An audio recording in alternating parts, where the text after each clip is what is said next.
Good morning from sunny New England. I am Rod the Seawall Guy, and today is episode 1 of How to Repair Your Seawall.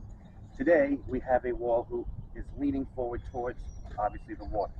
So what we're going to do here today, obviously it's already dug, is we're going to dig a trench behind the wall to stop it from obviously pushing forward. I'm going to put a piece of fabric on the back and fill it with stones. As you can come down here, we're going to drill holes every 5 feet-ish through the wall into a trench, into the yard, with a steel epoxy coated plate with a nut and a rod in the back hole for the cement so it doesn't keep tipping forward.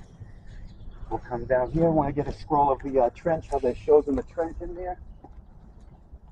It's at least pretty close to the very bottom of it, so you can see that there's no pressure anymore pushing on this wall at all. Good?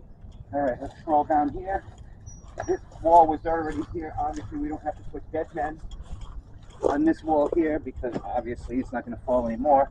Let's scroll to that piece showing that bottom undermining.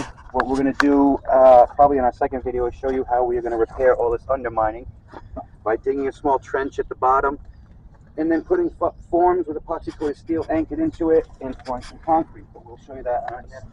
Got my lighter. Here is the other half of the broken piece of wall and some undermining, which we will patch, which they were starting to patch here on some cracks, and we haven't finished, but once again, you'll see that. This on the crack, what you do in a crack like this is you take some concrete glue, you concrete glue it, let it get a little tacky, put that concrete glue in the mortar with fiber, pack it in there, and sponge float it.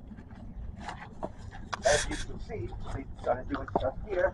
It looks great. It looks like there's no more cracks on this wall whatsoever.